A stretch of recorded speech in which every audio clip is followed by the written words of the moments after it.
Hello, everyone. Hey, how y'all doing out there? I am Stephanie Page, and this is Joe Nathan Lee Page. Hey, hey. Countries They Come. Countries They Come. And this is the Pages Speak, and we are so excited. Are we excited?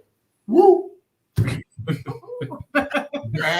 We are excited to have Jason and Talitha Harris. Yes. Woo! Yes. We're just so excited to have them tonight. Hey, y'all. Hey. How y'all doing today? Thank you for having us. All right. It is an absolute privilege. And tonight we're going to be talking about autism and the family.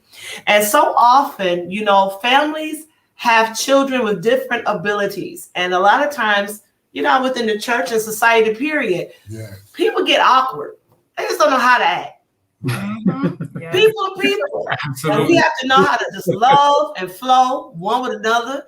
But it don't always work that way. Exactly. So tonight, we want to talk to Jason and Talitha, and we just want to hear from them, their experiences, just the things that they're doing. And so we're going to throw it over to you guys. Tell us your story. Yes. Want to go? Ooh, that's It's a big story. That's okay. We got some time. Well, first of all, we thank you all for having us here. The whole concept of autism and special needs community is kind of landed in our lap unexpectedly, like most families, with our second son, Noah. He was born with some complications and was a normal pregnancy as far as we knew for the most part, but we did have some complications during the delivery process. But as time went on, we started to realize as he began to, hit certain milestones, that those milestones were delayed or those milestones weren't hit at the timeline that they say they're supposed to be hit, like walking or talking was delayed. Certain fine motor skills were delayed. So after, noticing those things at around 18 months, I started to have them looked at, have them checked out by the doctors. At first, I was brushed off like, oh, Mom, he's fine. Kids develop at different stages, don't worry about it. Mm-hmm.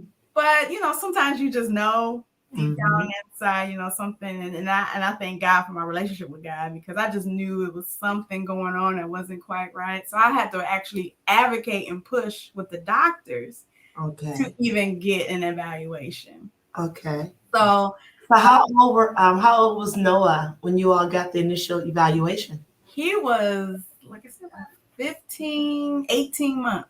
Mm-hmm. Okay. Yeah. So and I was the parent that said, ain't nothing wrong with that boy, just he's just taking his time, let him be.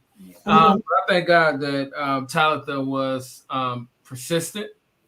She was persistent with the doctor. She was persistent with, tell me something. And a lot of times, we have so many families, especially in our community, that walk away with just the doctor's word. This is what it is. This is what they said it is, and then that's it. But and that's why we're here tonight, just to talk about just being an advocate for those families, because you have so many families that's out there right now that don't know what to do. Yes. They don't know who to go to. We have children that's in classrooms that they can't keep up with the coursework. And nobody understands them. So our whole story is, helping people through intervention, for their children, making sure that no child is left behind, which is the most important thing. No child is left behind. They said, that was the thing in schools, and basically what's happening is, we're so busy with pushing children to learn this particular way that so many children get left behind. So, so our whole thing is to really help families navigate, get out there and say, hey, we're in ministry, and people look at, those that's in ministry as being, not having to deal with family life issues. Look, we're a ministry, and we have had to deal with family life issues, and then this just helped us, to understand and have a sensitivity to other families. And it's so much that you just said in there, even to the point I want to go back a little bit. Oftentimes, families or parents don't push to get their children tested because they're saying nothing's wrong with my child. Yeah. Right. And it's not so much that something is wrong. Again, we say disability, but they just have different abilities. And so you have to learn how to maneuver and how to do things that will accommodate your child's abilities. But there tends to be a stigma, or a shame, put on children or put on parents if your child doesn't do things the way everybody else does. Exactly. Right. If your child is not quote unquote normal. Exactly. No, what is normal? What is What is that for real? Come on. living now? Ain't nothing normal no more. Nothing normal. So, but the thing is, but a lot of parents don't push for those tests, and they don't push to find out, and they believe that ignorance is bliss, but that actually it hurts the child because you're unable. Because you're unable to get the resources and the support and the things that you need in order to be strong in that situation. You don't have to be alone in dealing with your child's different abilities. Exactly. So I think it's so awesome, Talitha, that you're like, nope, we're gonna push. I ain't selling for what you I'm say. not selling for what you say. Give me more. I need to know what's really going on with my child so I can be the best mom I can be for him. And that's what it's about. Thank you. That's what it's about. That we just want to give our children the best opportunities. Give them that head start, everything that they need. Because the reality is 1 in 5 children are born with some type of learning challenge. 1 in 5. Now our school systems are set up pretty much blanket the same way. Everybody has to learn, sit in a seat and listen to the teacher and just learn it auditorily or somewhat visually. But some children learn kinesthetically. Some children may have slow processing speed. So they need accommodations, So it's not about, that your child is not intelligent or is incapable. They are capable. They just have a different learning style, a different way of gathering the information. Yes. So we have to advocate. I think I've talked to so many parents. I don't want to say I necessarily call myself a counselor, but a lot of people do come to me, and I try to empower the parent to be the advocate. Yes. Because that's really what our biggest job is to be the advocate everywhere they go, and then teach our child how to walk in confidence and then advocate for themselves too. Absolutely. I want to say right now to everyone who's watching, share. Yes. Share.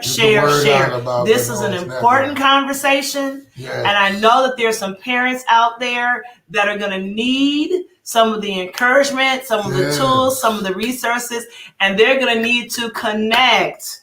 Listen, the way that we move through this life is through connecting with others that can help us through whatever kind of hurdle, whatever kind of situation, to help us to deal with things and to really be real with the situations and deal with them. So there are some parents out there, there's some people that that need to hear this conversation. And I'm about to throw this out there. They need to know about Noah's Network. Yes. It's all on the screen. Check it out. Pass it along. You're not alone. Yes. We can do this together. We can all do this together. We don't have to be sitting up, up in the corner somewhere and trying to brush it up under the rug and trying to put it all or tuck it away. No, you need to bring it out. Let's put it on the table. Let's get it handled and move forward. I'm so glad. It's not about you. It's about the kid. Exactly. It's about the kid. I'm so glad you said that, because that's where Noah's Network came from, because it came from a place where we were trying to find resources and, didn't know where to go. Didn't really have people that I knew personally that could lead me in the right direction. So Noah's Network was birthed out of that place of frustration, of feeling isolated, feeling alone. Feeling, your whole world is rocked when you're told that your child is going down a different path than maybe what you expected. Okay. So that's where Noah's Network came from, wanting to create a community that is supportive of families as a whole. You know, to the point where, you know, well, where do I go? What's the best therapy places to go? What's the best speech therapy place to go to? You know, how do I navigate the school system? What about IEPs, educational plans? How do I navigate that? It's so much stuff that we as a community need to be empowered to learn in this arena. And having to walk that path, you know, practically, you know, we've had, thank God, we've had a network of people that God did allow for us to be around, that did not immediately start judging, but put themselves in the place to understand what was happening. And you know, we have so many parents and so many people out here that need somebody to understand what's going on.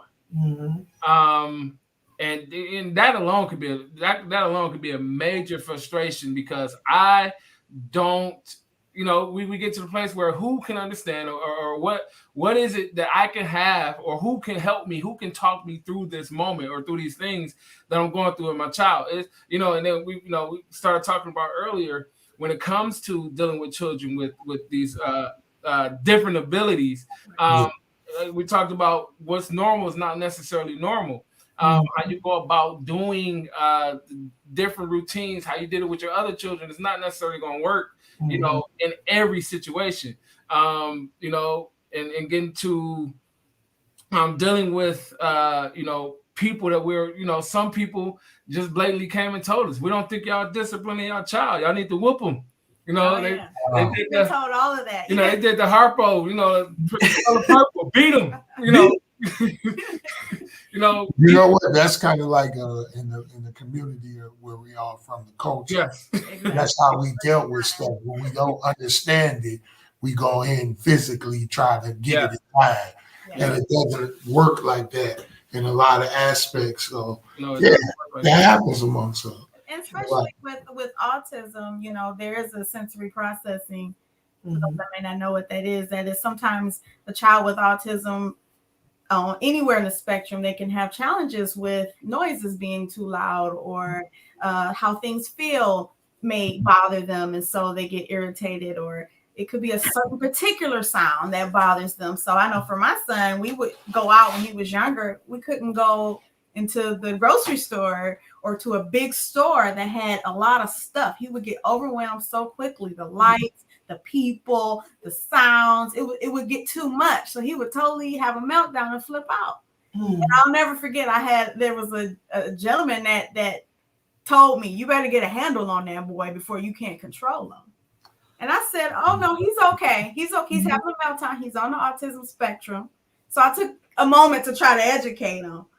But you know, the looks, the stares, the what's going on with them, because he's literally, you know, inconsolable in the moment. So you gotta have his moment and then deal with it. But you know, if we could educate more of the community, maybe people wouldn't be so quick to judge, because that is that's it. The frustrating part, the challenging part sometimes when you have a child that is on the spectrum. So that is so understandable, because we do live in a society that has a tendency to judge anything that doesn't look, move, or act exactly the way it does. Because we, as a society, we have been sort of programmed that anything that, first of all, we got to be right. Right. And anything that's not like me is wrong. It's wrong. Exactly. So either you're like me and right, or you're not like me and you're wrong. Yeah. And the truth of the matter is, everybody's different. Yeah. Everybody's different. No two people are exactly the same. So if we can get to the point where we stop trying to put everybody in the same box, and see everyone right where they are, love them right where they are, accept them right where they are, and then see how we can benefit one another, you know, as we are, we're going to continue to have a lot of division, you know, definitely. period. Okay, especially in the body of Christ, because Noah has different abilities, but Noah, I'm telling you, that kid astonishes me. I'm always like, he's so cool. You know, he's like the coolest kid ever. And he loves my daughters. He has wonderful taste. Oh, yes. He's in love with your daughter. Yes. So I'm telling you, he's your son-in-law. Right. But even, you know, again, the way he just totally gravitates to the drums. Yes. And musical. Say that again? Very musical. Yes. So, you know, so again, different abilities, because he can do things that other kids cannot. Right. Mm-hmm. And I do see that there's a question about what are some of the different signs of autism or some of the first signs. Mm-hmm. Some of the signs of autism are repetitive behaviors, constant moving or hyper behavior, fixation on certain activities or objects, specific routines or rituals. They get fixed on a certain routine or a certain ritual, and sensitivity to things like sound, light, touch. Those are some of the things that those are some of the signs of autism. With, you know, and with our son, he had a fixation on basketball. He so fixated on basketball that one time he played basketball so much one day you could not pull him away that by the time he got tired, he couldn't walk anymore. So it was basically just that over fixation on certain things. I'm gonna give you guys some statistics. In 2020, the CDC reported that approximately 1 in 54 children in the United States is diagnosed with on the autism spectrum disorder. 1 in 34 boys are identified to have autism. 1 in 144 girls are identified to have autism. It says the boys are 4 times more likely to be diagnosed with autism than girls. Most children are still being diagnosed after the age of 4.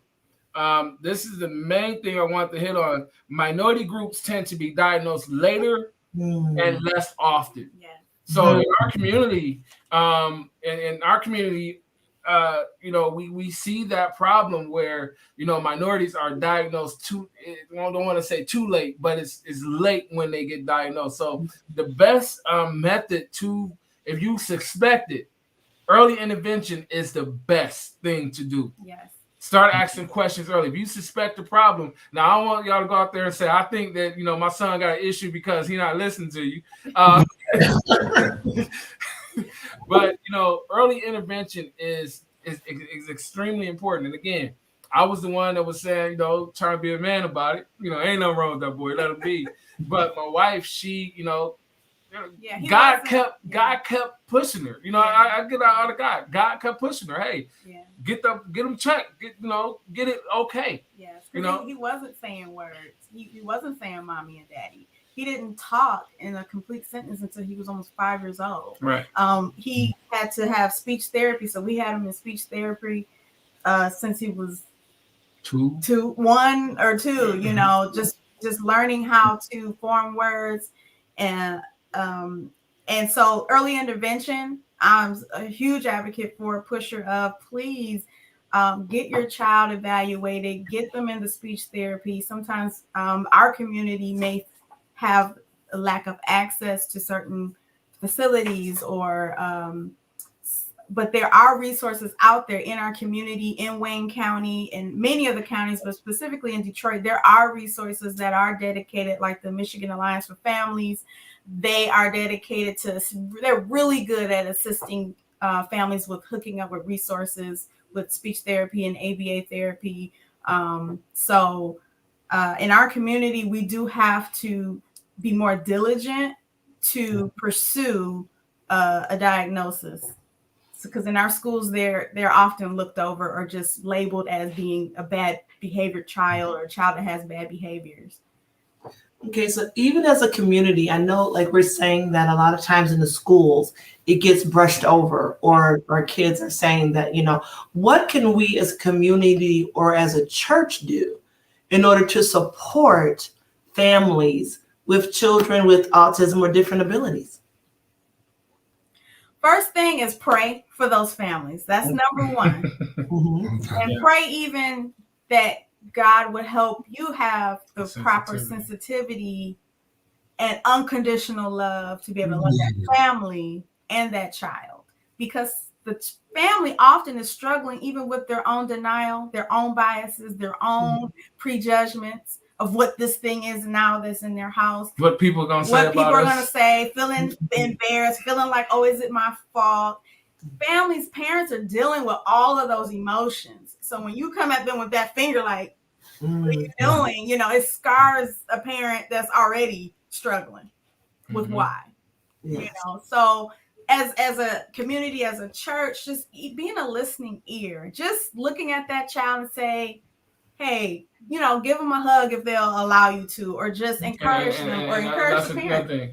As far as giving them a hug, a lot of times, if you do try to reach out and touch that child, sometimes they don't want you to touch them. Sometimes they don't. And it's okay. Don't touch them. Right. All right. Let the child be and help and basically learn that child. That's all I want to say.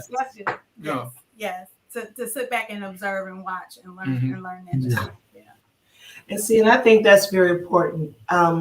Again, let the children be free. Oftentimes, again, because we want to put everything in the box, we want our children to sit still, be quiet, don't move, don't this, don't that, not understanding that sometimes children, they need to move. Sometimes children, this is how they receive information. All children are different. But even within the churches, and again, I'm speaking from this because this is just my pastor hat. We have to learn how to, again, be understanding, empathetic, long-suffering, patient, and kind, with one another. And, again, just because a child wants to get up and walk, again, that child may be worshiping God in a different way. Let them, I know, again, my son is not necessarily autistic, but Robert, he has to walk when he talks. He cannot be still. Right. Yeah. And people are like, he needs you to stand. No, let him do what he needs to do.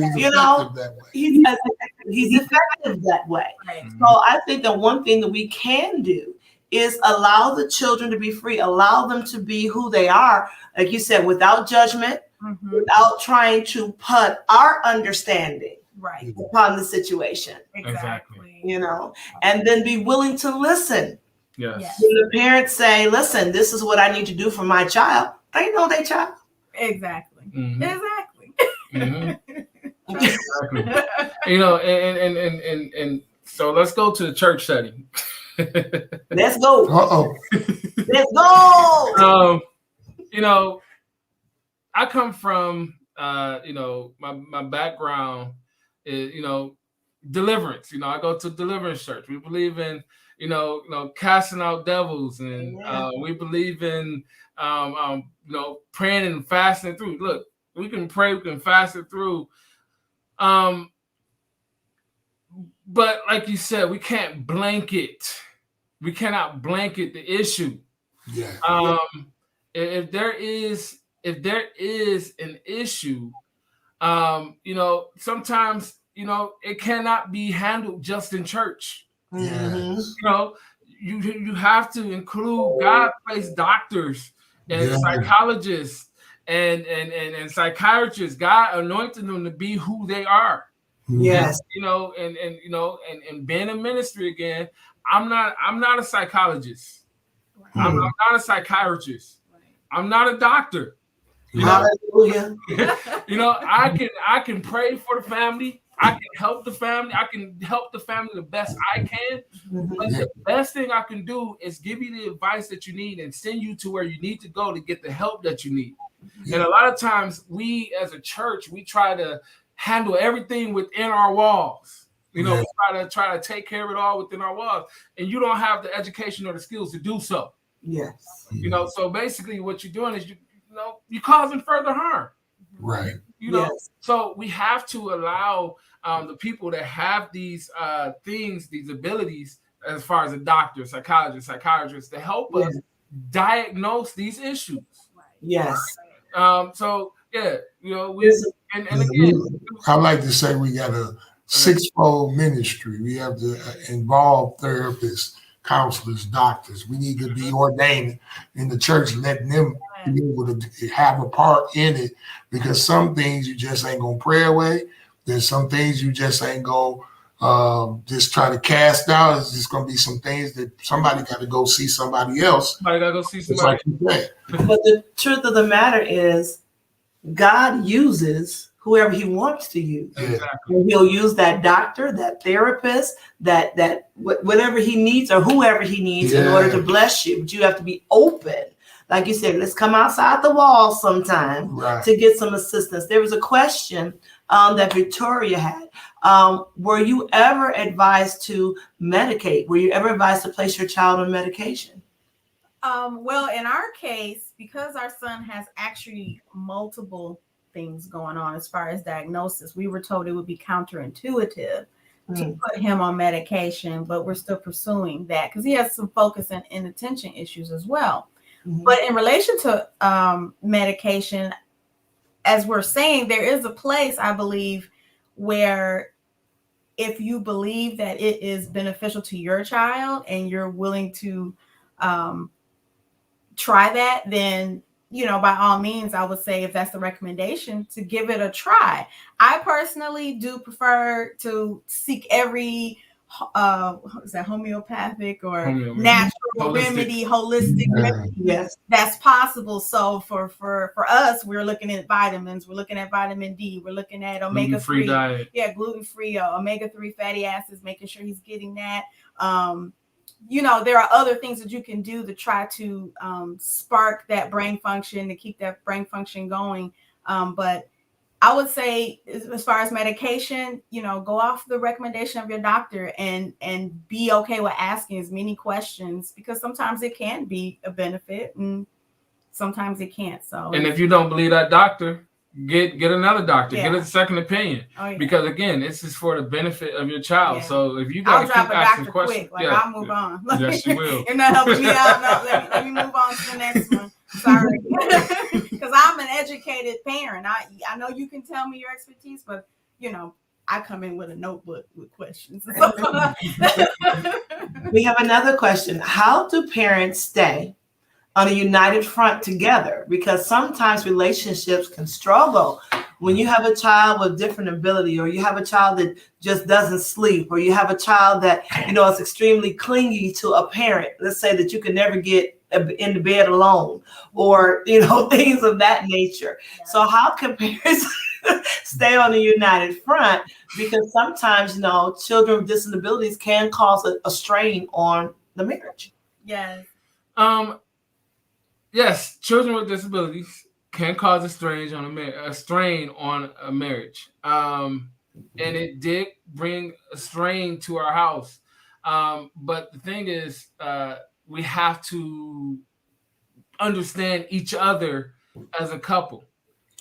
Understand, being willing to talk to each other about how we're feeling about what's going on. Be willing to doggone talk. Yeah. Communicate with each other is number one. Because for me, especially when he was younger, mind you, I already have one child. Then I have him. I'm trying to figure out. He's not sleeping. He's meltdowns every day. He's just. It was overwhelming. Yes. And then I still had to be a wife. I still had to go to work. I still had to, you know, so it is a lot. It can be really even exhausting. But what was helpful was being able to communicate and be honest with my husband about how I'm feeling, or I really need a break today, or I really need, you know, just a couple of hours to get away. But, you know, sometimes us as moms and women, we put on our super like we got it handled, we're gonna do it all, and I don't need any help, I got this, we're in mama bear, you know, mentality. And sometimes you have to be honest and just say, you know what, I need to take a step back, and I need you to be there. And, you know, his willingness to come around and see, like, okay, there is something that is here that is real, because he was in denial. I was the parent that was in denial. He was in denial for a while. I was a parent that was in denial. And after being in denial, you know, you go through those stages. After being in denial, you know, you come to deal with it. But then there was a part of me that was upset about it, you know. And sometimes when I get very upset about something, I get real quiet. I get real quiet, you know. Hence, you know. But I get real quiet when I get real upset about something. And I was upset, you know. I was going to church upset. I had to preach upset. You know, I was worshiping upset. You know, I was going to work upset. You know, because how could this happen to us? You know, how could, you know, we've done everything that we thought that was possibly right. How could this happen to us? And you know, so those questions, and that being upset, I think a lot of parents deal with that. Yeah. You know, sometimes you get stuck on just being mad. You know, you get stuck on being hurt. You know, all that stuff. You're just stuck there, and you gotta, you know, be able and have your support system. Finding somebody that's gonna listen to you, that's not gonna tell all your business. Finding somebody that's gonna listen to you, that's gonna try their best to understand where you're coming from, how you feel, and you establish a good support system and stick with that support system. Yes. And keep to each other and not away from each other, because sometimes, you know, we want to point the blame to see, okay, whose fault is it? It's no one's fault. This is our child. This is our blessing. So we're going to attack this thing together. So just keeping that united front. And you have to make that choice daily. Like, I'm going to walk this out with my partner together. So I'm sorry. You have a question? We have another question we have another question. It says, how do you deal with an adult with autism being in control of your children? It says, my children has an authority figure at school who's autistic. She goes, I don't know how to adapt. So that's Aspergers. Right. That's very interesting. That most likely is a person that maybe has Aspergers or is high functioning. I would suggest trying to have a conversation with that individual and make sure expectations are clear. Because if they're in a teaching role or an authority role, they obviously have the capacity to do their job. So just being clear. A lot of times, people that are on the spectrum and they're in adulthood, things are black and white. Like, they need to be able to see things. So communicate with writing, communicate with visual, some type of visual communication for them, because a lot of times that'll help them be clear about what it is you're expecting or what it is that you need. But that is an interesting scenario. Yeah, that's an interesting scenario. That sort of leads me to another question I have, and this time has gone by really fast, you know. And we're gonna have to do another show. Definitely another show. But I have this one quick question, because it's like what just came up as far as people on the autistic spectrum are in society. They are operating, they are functioning, they are working, they're sometimes in the workforce and, you know, living life. Yes. So my question is, even as a parent, do you have concerns about when, you know, Noah gets older and how he's going to be received and how he's going to be able to function in this world, knowing how the world sometimes is? Yes. Absolutely. Because the world ain't easy out there, you know? So we're doing our best to try to prepare him. Even now, like he's in 3rd grade now. And, you know, he has some struggles. He has some learning struggles. And, you know, we're working on building up his esteem and his confidence and his ability to learn and his ability to process, because that's his biggest challenge right now. But yeah, we do have major concerns about that. And I'm grateful that I've been able to find some resources that will help transition.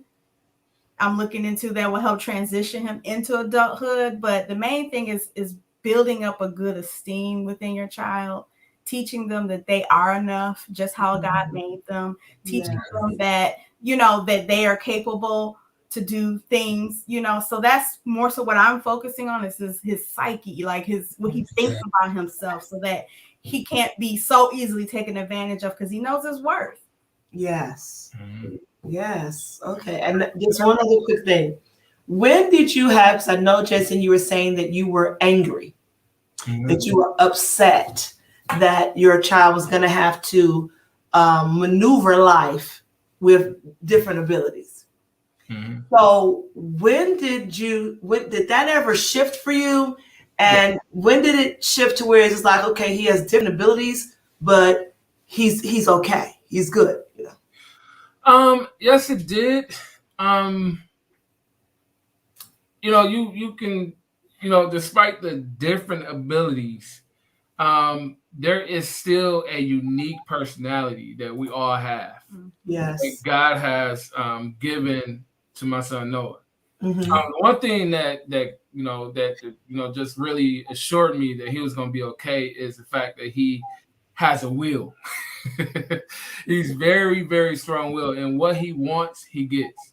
And not saying that I spoil him, but he just I believe that water walking. God. He has one thing I've seen about him is that he has the gift of faith. Amen. He definitely has the gift of faith, and he will say, like right now, he tells us that we're about to move to a faraway house with a swimming pool, a basketball court, and a bunch of bedrooms. Oh, come on now. So we're saying it. He's saying it. Like, okay. He keeps saying it. Like he says it like he knows for a fact that this is going to happen. So I said, okay, I'm going to agree with your faith. I'm going to dive on in there. Right. Another thing, diving there with him too. Right. Another thing is, he loves music. Mm-hmm. He loves music so much that he's getting better and better on the drums. He can listen to music. I believe that he's starting to develop perfect pitch. Just at a young age. God is showing me these things about him and watching. That's another thing. Even if your child don't have autism, watch your children. Yes. See what interests them. And become interested in what they're interested in. Right. All right. And that's the important part of being a parent. They don't have to have autism for you to sit down and pay attention to them. That's right. Pay attention to your children. Because Noah has an older brother, and his older brother has been able to navigate his younger brothers his different abilities. Yeah. Okay. And Jordan has come up under the guise of Noah's Network Sib Squad, a sibling support with siblings that have autism. So developing a network of siblings that they want to talk to each other, because Jordan would love to have a brother or a sibling that can understand him, that he can talk to. And out of that, what he wanted to do was come up with Sib Squad, where these children that have brothers or sisters with different abilities can talk to each other, that support each other. So that's real important. I think I'll just start talking, but this is a really important subject. I think that our community really needs to pay attention to. Awesome. The clock goes by so fast. Oh my goodness, it goes by so fast. But we definitely want to have you guys on again. And again, tell our audience how to get in touch with Noah's Network, how to get some of the resources and even connect with you guys, just to be supported. Even the Sib Squad. You have the Sib Squad? Is that what it's got? Sib Squad. And because I know that there are a lot of parents in our community that needs this support. And I have so many other questions, but we don't have time to get them. Just got to do it. But just tell us how to get in touch with Noah's Network and you guys, and we're going to let it go with that. Also, before Tal did not say this, I thought you were going to say it, but Tal is now a IEP coach. Oh, yeah. She's an IEP coach. She's been trained in IEP coaching. So, along with our information, if you just need some help, your child has an IEP, you just need some help navigating that IEP, you can reach out to us. So go ahead. And again, an IEP is your child's individual education plan. You can reach out to us at Noah's Network 12.org. That's our website.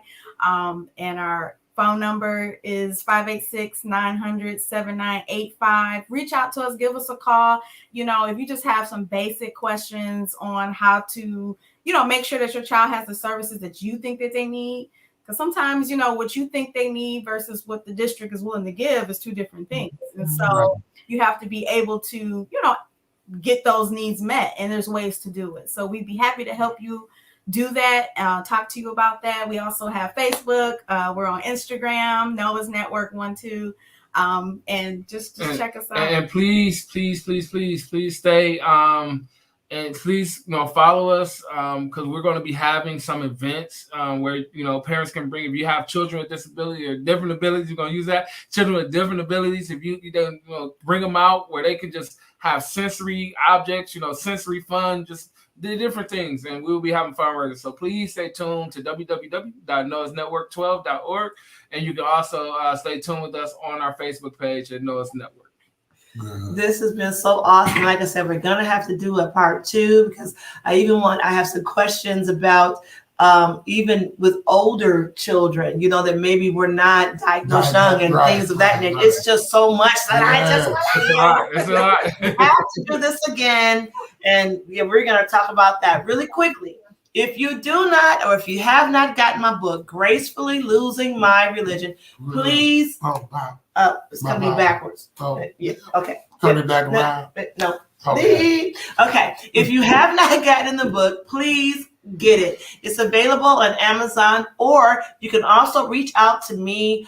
There's a link in the comment section, but if you reach out to me, it's the only place you can get a hard copy, and I will sign it for you, and I believe it will really bless your life. This has been just absolutely awesome. We love you guys, and like I said, until next time, this has been the Pages Speak. I'm Stephanie Page, and I'm Joe Nathan Lee Page. Until next time. Share this video. Share, because someone needs to see it. Yes. Thank you for joining us. Until next Thursday at 9 p.m. And next Thursday, we're going to talk about, has there been a shift? All right. All righty. Until next time, take care. God bless you. Bye.